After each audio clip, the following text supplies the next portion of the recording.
Os assinantes do Observador têm acesso antecipado a todos os episódios desta série, já disponíveis em observador.pt.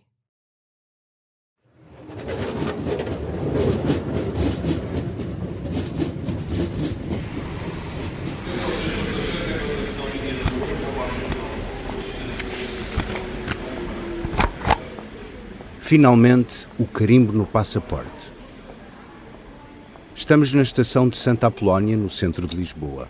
São as primeiras horas da manhã e acaba de chegar um comboio vindo de Paris. Um dos passageiros destaca-se. É alto, tem o cabelo escuro bem penteado e veste uma batina preta que não deixa dúvidas sobre o que faz. É um padre. O dia 12 de maio de 1982. É quarta-feira e dentro de poucas horas o Papa João Paulo II aterra em Lisboa para a primeira visita a Portugal. O padre que acabou de sair do comboio é apenas um dos muitos que estão no país para a ocasião. Entrega o passaporte espanhol para receber o carimbo que comprova a entrada em Portugal. A quantidade de vistos no documento revela que já andou por todo o mundo. Está em viagem há 24 horas. Saiu de casa na manhã do dia anterior, muito cedo. Vive com outros padres, numa espécie de pequeno convento nos arredores da capital francesa. Mas não lhes disse que tinha uma viagem marcada. Deixou apenas um bilhete na mesa da cozinha a avisar que não ia estar em casa à hora do almoço.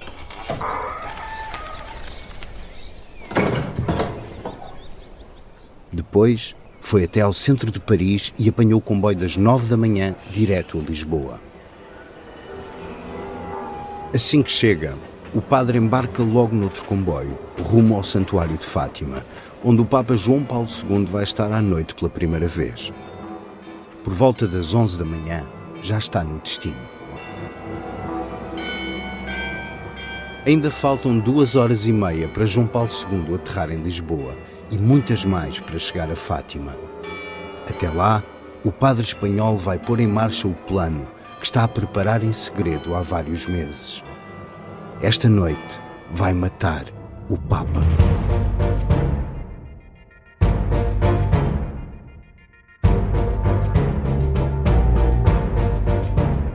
Juan Fernández Cron é o segundo homem a planear assassinar João Paulo II no espaço de apenas um ano. Em 1981, o Papa foi alvo de um atentado a tiro na Praça de São Pedro, no Vaticano. Chegou a ficar em estado crítico, mas acabou por sobreviver. Um ano depois, este padre espanhol de 32 anos não quer falhar. Está a preparar o plano há meses, isolado no quarto. No domingo, celebrou uma missa na Capela de São Francisco de Sales, a pouco mais de 130 km de Paris. No final, avisou os fiéis que ia estar fora durante algum tempo. Mas claro que não explicou porquê. Em todo o mundo, João Paulo II é visto como uma celebridade que revolucionou a Igreja e criou uma nova forma de ser Papa.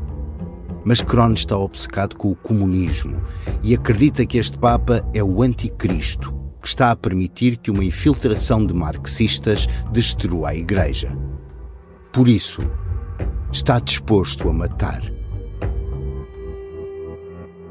Na cabeça do padre espanhol, Portugal é o sítio perfeito para assassinar João Paulo II.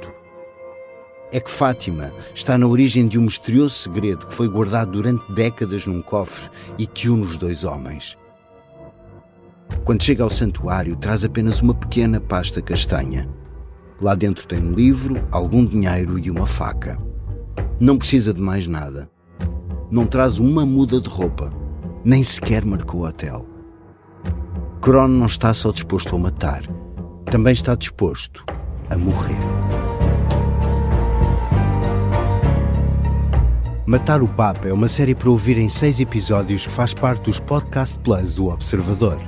É narrada por mim, Pedro Lajinha, com banda sonora original de Rodrigo Leão e participação especial de Adriano Luz na voz de Juan Fernández Cron.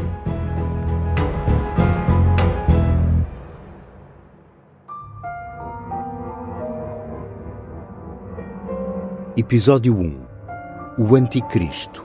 em Fátima.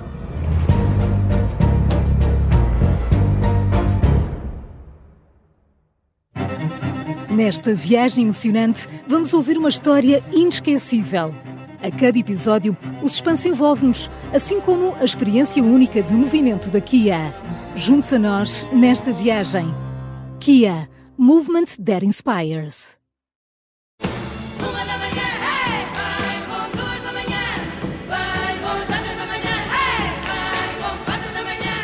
Abril de 1982. As 12 representam Portugal no Festival da Eurovisão, em Inglaterra, com o clássico Bem Bom, e acabam em 13º lugar.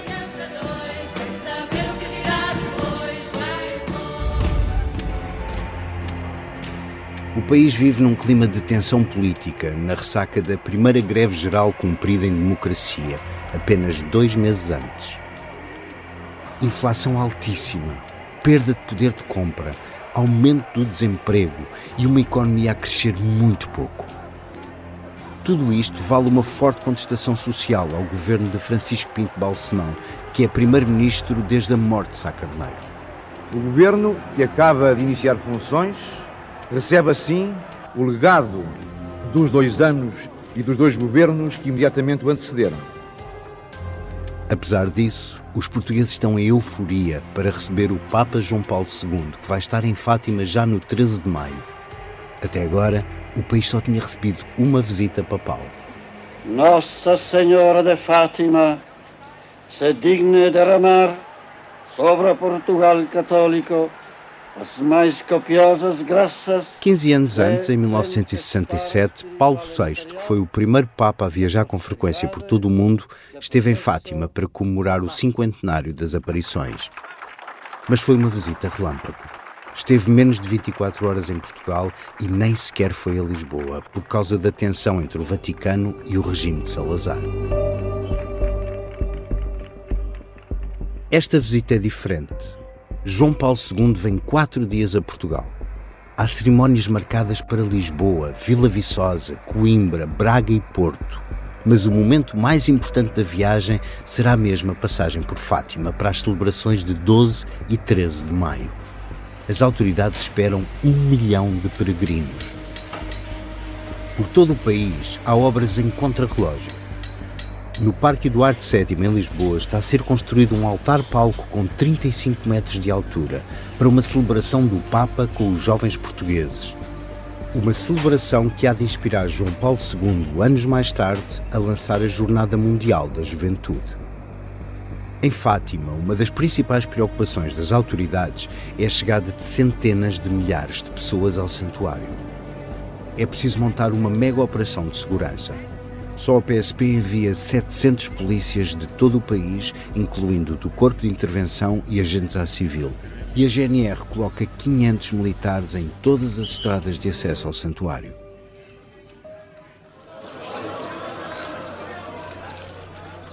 Quinze dias antes da chegada de João Paulo II, o Cardeal Patriarca de Lisboa, Dom António Ribeiro, convoca os jornalistas. É a primeira vez desde que foi nomeado há 11 anos que dá uma conferência de imprensa. O ambiente é solene. O Cardeal Patriarca diz que o Papa vem a Portugal para reconhecer a tradição católica do país. Mas deixa um aviso. Ao contrário do que muitos esperavam, João Paulo II não vai canonizar os pastorinhos de Fátima. O principal objetivo da visita, diz Dom António Ribeiro, é agradecer por estar vivo.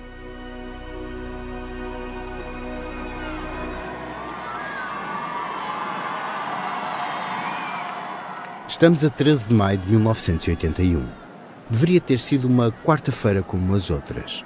João Paulo II ia falar aos fiéis no Vaticano. Tinha escrito um discurso sobre a justiça social, a defesa dos mais pobres e marginalizados e a dignidade do trabalho. Mas nunca o chegou a ler. Às 5 da tarde, o jipe que transporta o Papa entra na Praça de São Pedro, cheia para a audiência semanal. E, como sempre, percorre lentamente o recinto para que cumprimente a multidão. João Paulo II está em pé na parte traseira do Fiat branco, apoiado nas barras laterais. Acena aos fiéis e cumprimenta crianças. a multidão está eufórica e grita pelo Papa.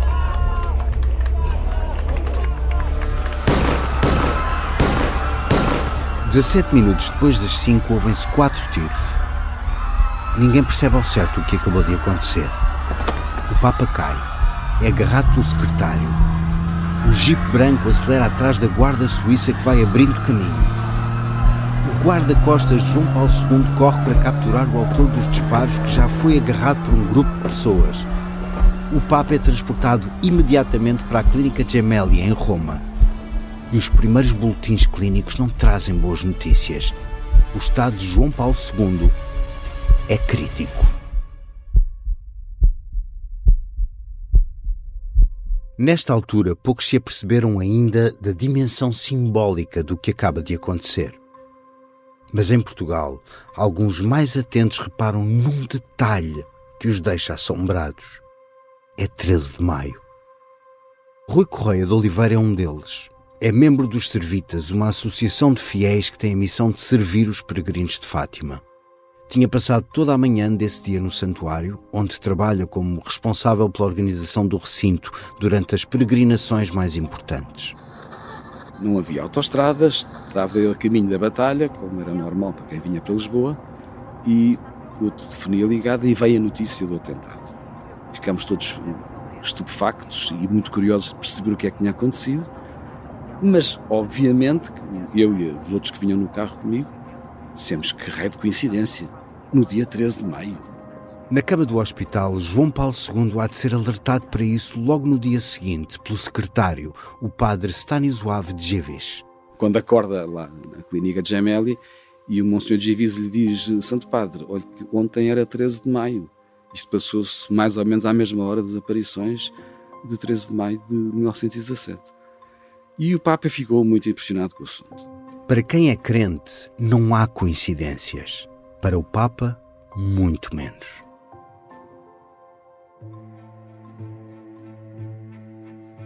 Quando percebe que escapou de uma morte praticamente certa no dia 13 de maio, João Paulo II não hesita em atribuir a salvação à Virgem de Fátima. Para o historiador Marco Daniel Duarte, diretor do Museu do Santuário de Fátima, o atentado frustrado na Praça de São Pedro é o marco a partir do qual a vida de João Paulo II fica para sempre ligada à história e ao mistério de Fátima.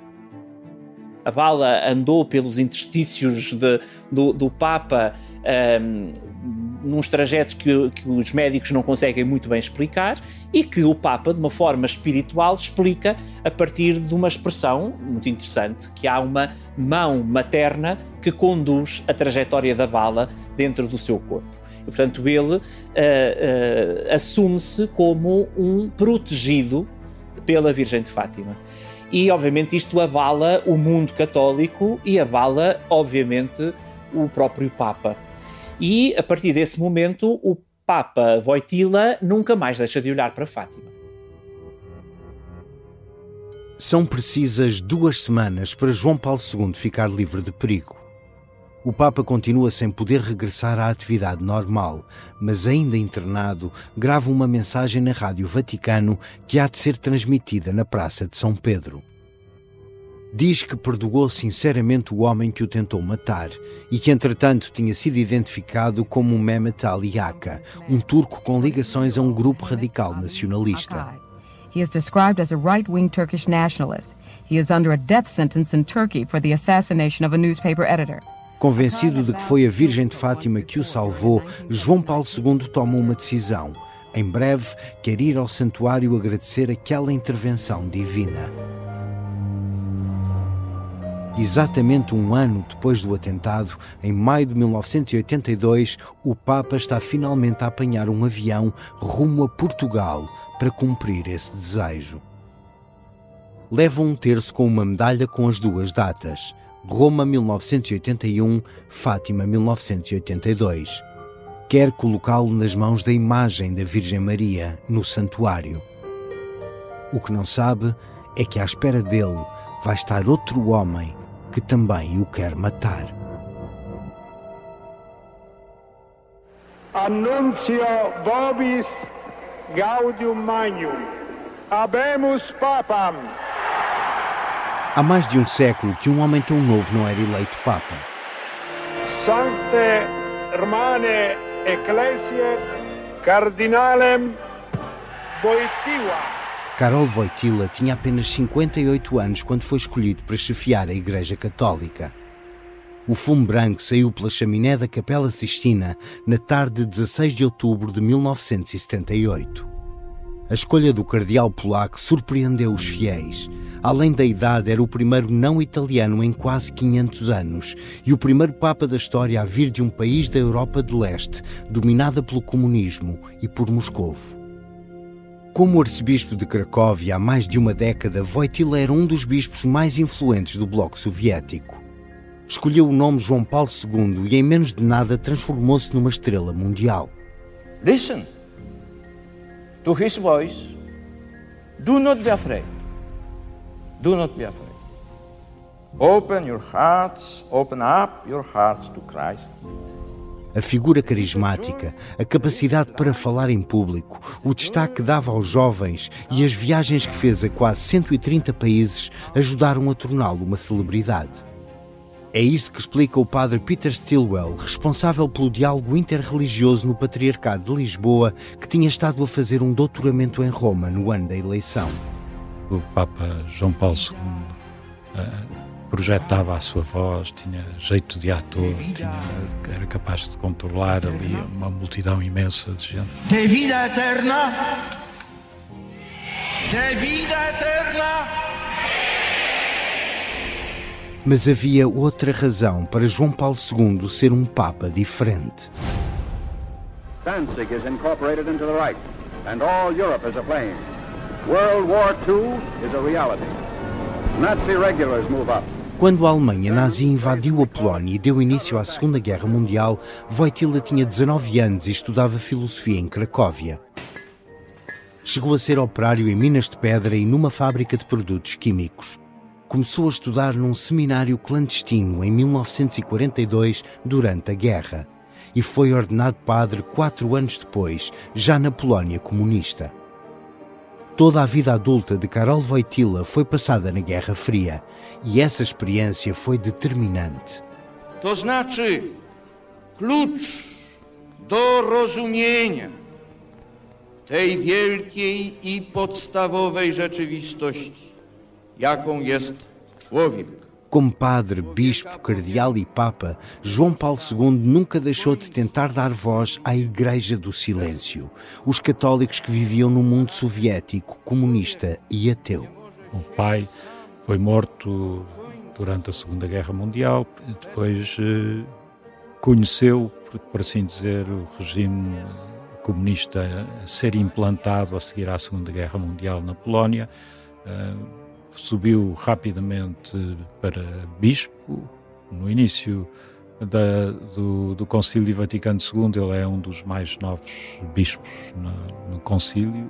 Tem um papel importante e traz, portanto, esta visão de uma igreja que está atrás da chamada cortina de ferro. Portanto, era considerada uma igreja do silêncio, mas ele dá voz a essa igreja do silêncio. Cortina de ferro era a expressão usada para a fronteira que separava a Europa Ocidental do mundo soviético. Ao dar voz à Igreja que estava para lá dessa cortina, João Paulo II transformou-se num dos principais inimigos dos regimes comunistas. O jornalista João Francisco Gomes conversou com o padre Peter Stilwell. Os regimes do mundo leste olhavam-no com algum receio.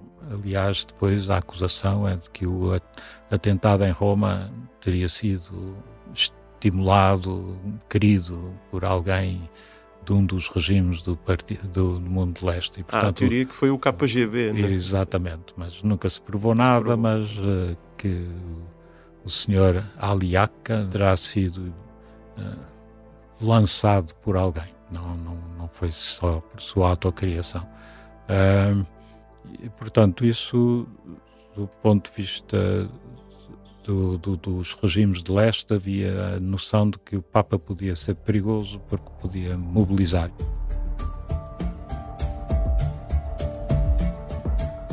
Nunca foi possível ter a certeza das motivações do atentado de 1981. O autor do ataque, Mehmet Ali Yaka, era um criminoso conhecido na Turquia. Pertencia ao grupo nacionalista Lobos Cinzentos e já tinha estado preso pelo homicídio de um jornalista, mas conseguiu fugir da cadeia.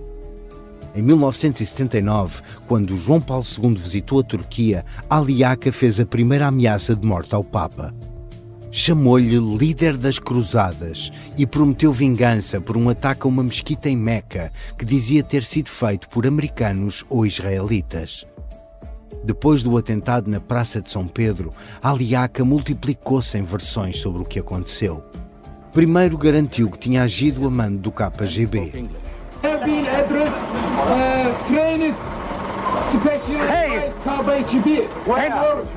Moscou estava furioso com a eleição de um Papa de um país socialista. Era preciso matar o inimigo. Mais tarde, rejeitou a teoria soviética e deu uma nova explicação. Afinal, tinha sido uma conspiração interna. Padres e cardeais dentro do Vaticano é que tinham decidido que era preciso matar o Papa. Mas esta justificação também não seria definitiva. 30 anos depois do atentado, o turco avançou uma terceira tese. Disse que tinha sido o Ayatollah Khomeini, líder da Revolução Iraniana de 1979, a ordenar o homicídio do Papa em nome de Allah.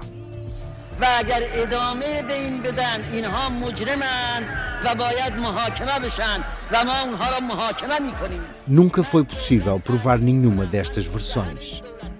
Mas há uma certeza. João Paulo II podia ser aclamado em todo o mundo, mas também tinha muitos inimigos.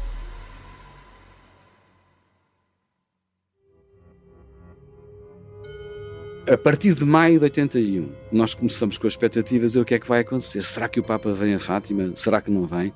Isto não era conversa só de servitas de Fátima, era conversa dos católicos e da população portuguesa. A certa altura, começa nos corredores e nos mentideiros a dizer: parece que o Papa vem a Fátima. E nós começámos a sentir algum burburinho sobre essa matéria. Quando Fátima é informada que o Papa viria, aí sim começa um trabalho intenso. É só no final de fevereiro de 1982, com menos de 3 meses de antecedência, que a visita de João Paulo II a Portugal é oficialmente confirmada. Acontece durante uma visita do primeiro-ministro Francisco Pinto Balsemão ao Vaticano, numa altura em que o Parlamento português debate a despenalização do aborto e o PSD está a ser criticado por estar contra, ao lado da Igreja. Rui Correia de Oliveira é um dos responsáveis por preparar a passagem de João Paulo II por Fátima. Já tínhamos tido Paulo VI, mas o mundo era completamente diferente.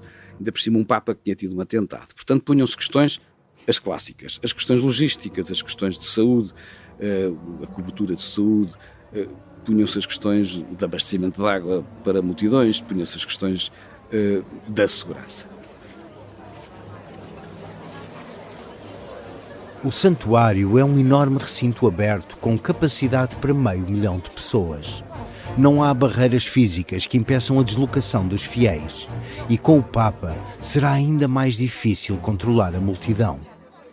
Como se não bastasse, mesmo depois do atentado que sofreu na Praça de São Pedro, João Paulo II não tem por hábito andar num carro fechado. Vai percorrer os corredores de Fátima num jipe aberto para contactar diretamente com as pessoas. E claro que tudo isto pode facilitar a vida a quem queira fazer um atentado contra o Papa. Obviamente pensando no clássico atentado, que é um tiro, não é? O controle das pessoas, não havia barreiras como há em São Pedro, portanto, tudo aquilo era muito atrativo para que acontecesse um atentado. Mas mesmo sem atentado, a própria segurança em si, a contenção das multidões, é muito difícil em Fátima. Havia umas cordas, que era uma coisa mais ou menos ridícula, que só funciona para... Por exemplo, em Lourdes funciona muito bem. Põe-se uma corda no chão e os peregrinos não passam a corda. Em Fátima a gente põe a corda no chão e os peregrinos passam por cima da corda. Portanto, à portuguesa nós somos assim. Para preparar o esquema de segurança para a passagem de João Paulo II por Fátima, os responsáveis do santuário e os serviços de segurança reúnem-se várias vezes no Ministério da Administração Interna em Lisboa. E o atentado do ano anterior é a maior fonte de preocupação. O Santo Padre tinha um esquema de saúde montado, de emergência, completamente autónomo em relação ao resto do esquema de saúde que estava montado. Portanto, havia circuitos próprios, nós sabíamos por onde é que tínhamos de transportar o Papa no caso de haver um atentado, ou ele adoecer subitamente, que eram diferentes dos outros, e eram confidenciais, só um conjunto restrito de pessoas sabia. Havia uma equipe médica específica para o efeito, havia uma ambulância específica para o Santo Padre, o helicóptero de emergência estava sempre a postos, não se confundia com os helicópteros que prestavam serviço aos restantes peregrinos. Nestas reuniões de preparação, os serviços de segurança deixam um aviso à Igreja. Não basta estar atento às ameaças de fora, também é preciso olhar para dentro. Nas conversas que tínhamos com os responsáveis de segurança, era os sítios para onde passava o Papa, quem é que faz o acompanhamento, e nós dizíamos com um ar cândido, mas estão lá os padres, e víamos um sorriso na cara dos responsáveis, dizer, bom, se todos forem padres não há nenhum problema, agora se algum deles não for padre, mas for algum disfarçado de padre, as coisas podem se complicar. Mas quando João Paulo II chega a Fátima, quem está à espera do melhor momento para o matar é mesmo um padre. O padre Juan Fernández Crón. In nomine Domini nostri Iesu Christi, ite in pace.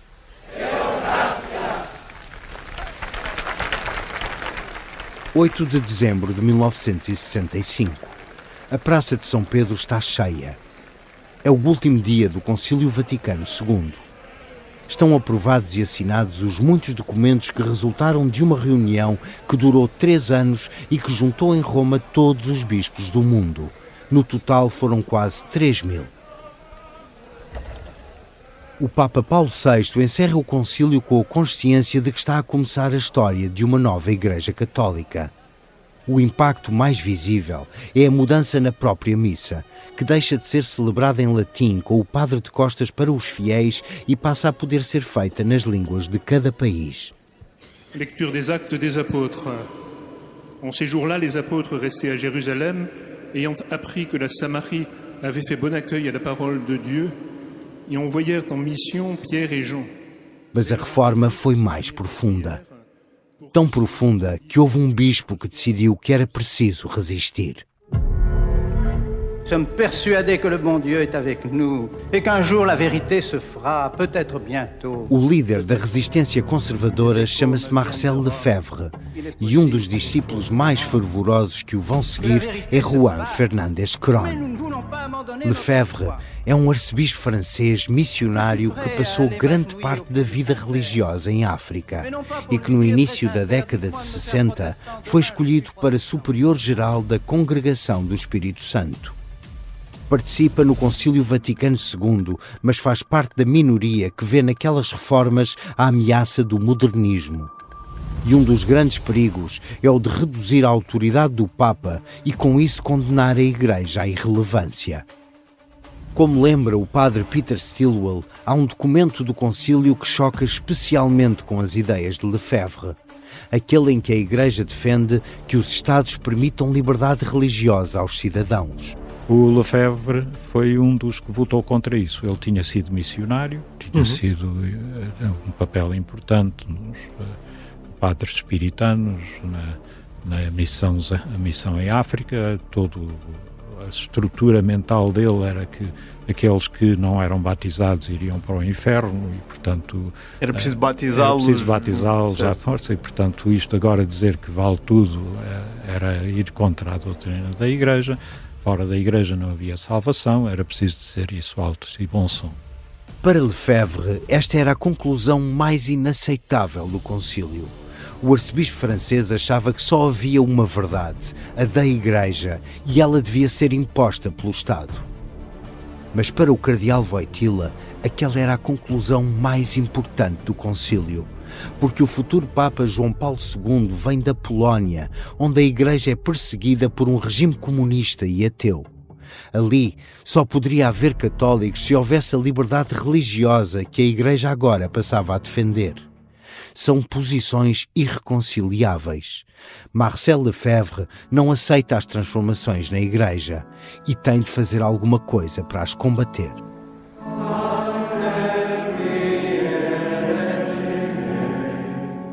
Em 1970, funda um seminário tradicionalista na Suíça para formar jovens padres ignorando as reformas da Igreja. Tudo ali é feito à maneira antiga, incluindo as missas em latim.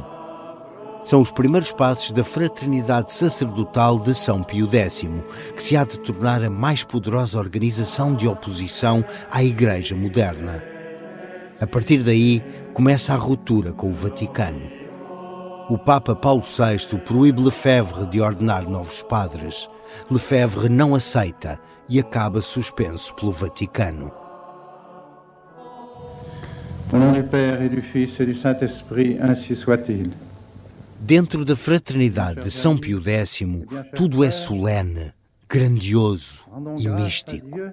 Apesar de estar suspenso há 2 anos pelo Vaticano, o arcebispo Marcel Lefebvre continua a ordenar novos padres com frequência. Et particulièrement aujourd'hui de nous faire la grâce de pouvoir ordonner 18 prêtres et 22 sous-diacres. 29 de junho de 1978. Nos terrenos à volta do seminário tradicionalista na Suíça está instalada uma grande tenda. É dia de festa para a fraternidade. Lefebvre prepara-se para ordenar 18 padres e 22 diáconos numa cerimónia em latim, realizada ao ar livre num dia de sol. Estão aqui milhares de pessoas. Familiares dos novos padres e muitos fiéis ultraconservadores. Na longa procissão de entrada destacam-se os candidatos ao sacerdócio. Usam vestes litúrgicas antigas, muito ornamentadas. Um jornalista espanhol presente na cerimónia há de descrevê-la anos mais tarde como uma espécie de farsa vivida com aparente devoção e com toques de fanatismo. Na homilia que dirige aos novos padres, Lefebvre avisa-os de que vão ser mandados como cordeiros para o meio de lobos. Não seulement hors de l'église, des loups, mais qu'il y a des mercenaires à l'intérieur de l'église. Nous sommes obligés de le constater. E os lobos e os mercenários não estão só fora da igreja, estão dentro dela. Entre estes novos padres está Juan Fernández Cron. Tem 28 anos e passou os últimos 4 a estudar teologia no seminário de Lefebvre. Depois de sair da faculdade em Madrid, bateu a várias portas. Cresceu na Espanha de Franco e sempre foi conservador. Estado totalitário armonizará en España el funcionamiento de todas las capacidades y energías del país. Mas nos últimos anos tinha-se tornado um obcecado militante anticomunista. Além disso, era profundamente católico e estava desiludido com o Concílio Vaticano II. Foi em Lefebvre que encontrou refúgio. Decidiu tornar-se padre, mas não um padre qualquer. Queria ser um padre ao serviço do combate contra o modernismo e contra o comunismo. Naquele mesmo ano, apenas 4 meses depois de ser ordenado padre, Cron vê João Paulo II ser eleito Papa. Hanno chiamato un nuovo vescovo di Roma. Lo hanno chiamato di un paese lontano. Não conhece Karol Wojtyła. Lembra-se apenas de estar à mesa com Lefebvre e de ouvir um comentário depreciativo do arcebispo. Wojtyła é um padre da paz, ou seja, um padre do regime comunista. Nesta altura, a fraternidade de São Pio X ainda não rompeu totalmente com o Papa. Aliás, continua a dizer-se fiel a Roma, apesar de não cumprir nenhuma das sanções que lhe foram impostas. Lefebvre diz que as punições não são válidas e que, em consciência, continuará a celebrar com o rito antigo e a rezar pelo Papa.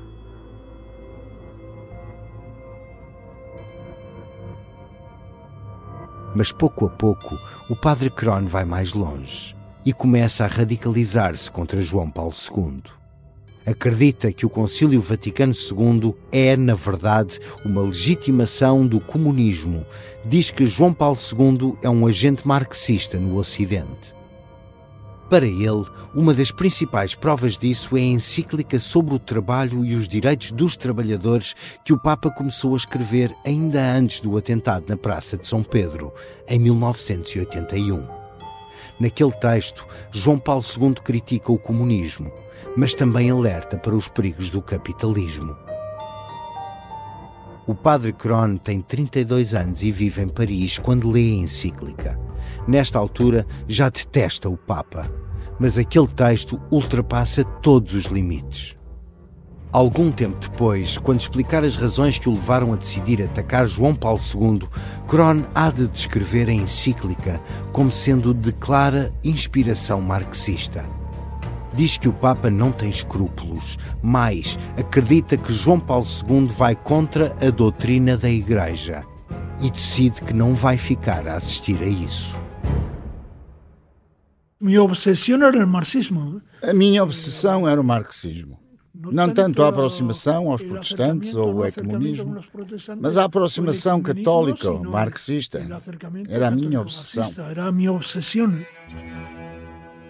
minha obsessão era o marxismo. Hoje, já com 74 anos, Cron lembra tudo o que lhe passou pela cabeça na altura. Mas além do marxismo, havia um segredo. Nos anos 80, o mistério mais bem guardado nos cofres do arquivo secreto do Vaticano era uma mensagem escrita em português. O envelope continha 4 páginas escritas à mão em 1944. Era o segredo de Fátima. Segundo as indicações da irmã Lúcia, um dos 3 pastorinhos, a mensagem já deveria ter sido tornada pública. Mas sucessivos papas continuam a adiar a revelação. Para o padre Cron, esta é mais uma prova de uma conspiração que envolve João Paulo II. O Vaticano está a esconder o manuscrito porque, na verdade, o segredo de Fátima é uma condenação por parte da Virgem Maria das reformas introduzidas na Igreja.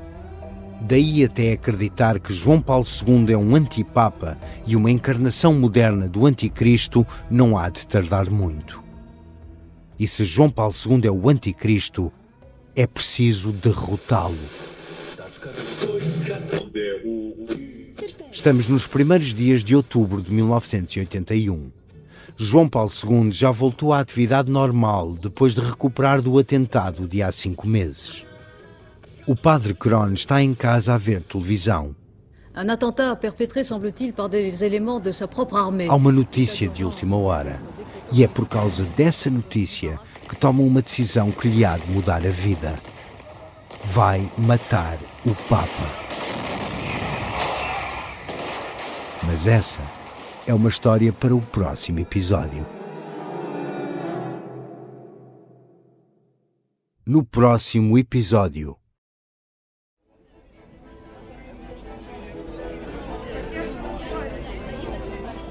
Encontra a arma perfeita numa feira de antiguidades. É uma baioneta antiga do princípio do século. Dirá mais tarde que a intenção era espetá-la no coração do Papa. Mas Cron não sabe como fazê-lo e precisa de praticar. Em segredo, fechado no quarto, treina várias vezes em frente ao espelho para descobrir a melhor forma de esfaquear João Paulo II.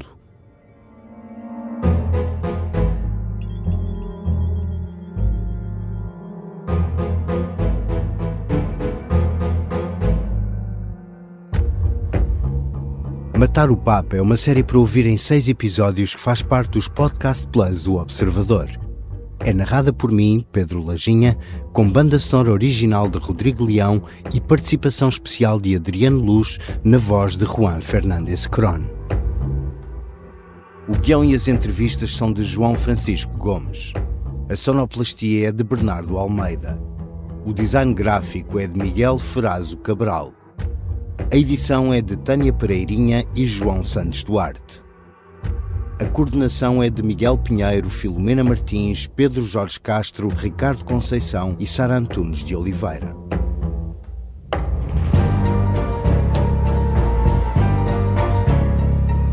Neste episódio ouvimos sons do arquivo da RTP e outros retirados do YouTube. ouvimos ainda um certo da música bem bom das 12.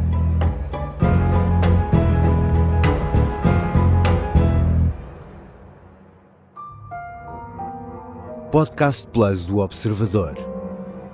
É mais do que um podcast.